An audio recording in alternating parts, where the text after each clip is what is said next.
This is where all the magic happens right here. It starts with those smiles. Look at that. How could you not come to Kuppa Joy and be filled with joy when you got that serving your coffee? And then as you see, not does she just have a pretty face and a nice smile, she has beautiful latte art that she pours. You can go check it out.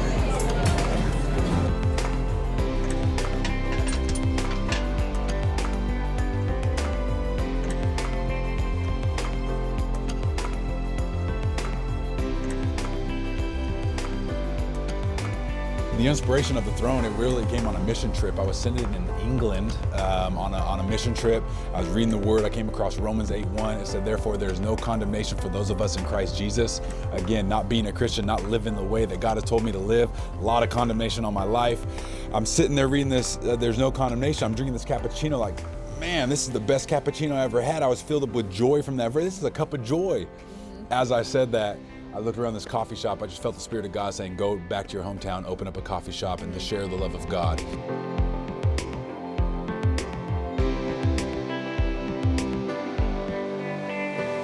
The whole reason why we're here, we're using coffee to connect to people, right? So the coffee must be consistent, must be good, but the whole point of why we're here is to get you in our doors and to be able to love you, right? So again, churches, people want to stay away from that, but everybody loves coffee. So if we can serve good coffee and then come and hit you with a little bit of that love, and again, not preach whatsoever, but hit you with a little bit, man, what's different? And that's what my favorite. People come into Kuppa Joy. What's different about this place? The atmosphere is just, people are so friendly. They're happy, they're joyful. And that to me is the ultimate win, is when we can get someone who had a stigma, they come in and they're like, wait a minute, I judged this place wrong. This place is full of love.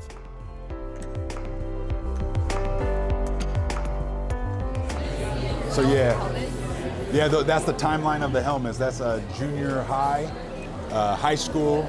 That green one actually is supposed to be over there. That's my elementary school helmet, Cal Berkeley and Detroit Lions. So then how did your time, do you think, as an NFL player or a football player in general, prepare you for the adversity of starting your own business?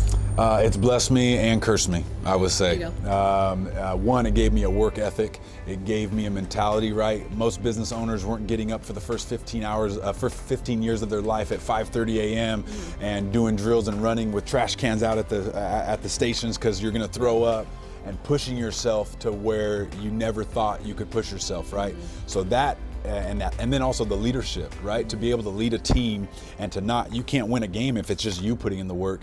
You have to be able to lead 100 other guys to get to the goal. So leadership, it helped build perseverance, work ethic, but then that's the blessings that I got from it.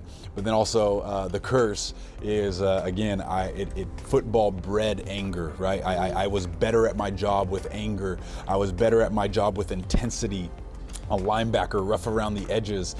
It's a different work environment on a football field than managing 19-year-old girls in a coffee shop, right? So after making numerous people cry just by looking at them, I don't even got to say anything, and they go, oh my gosh, and they're in the prep room crying. And so again, I came into this at 24 years old, straight from a football field. I didn't have the characteristics and empathy and gentleness and all of those things that business owners need to have for their employees.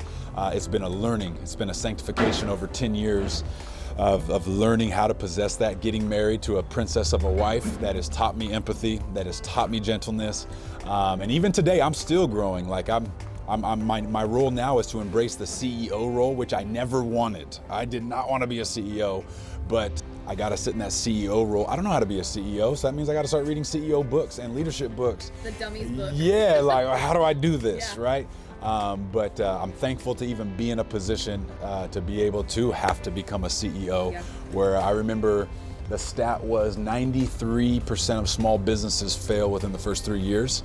And I remember saying when I wanted to go to the NFL, they said 99.9% of high school athletes won't make it to the NFL. I'm like, bro, I got 7%. I worked with 1% and now I got 7%. I can do this. I got breathing room. So we made it happen. I'm just a big believer in doing things right. Go over the top. Deliver your customers the best in everything you can, and you will win.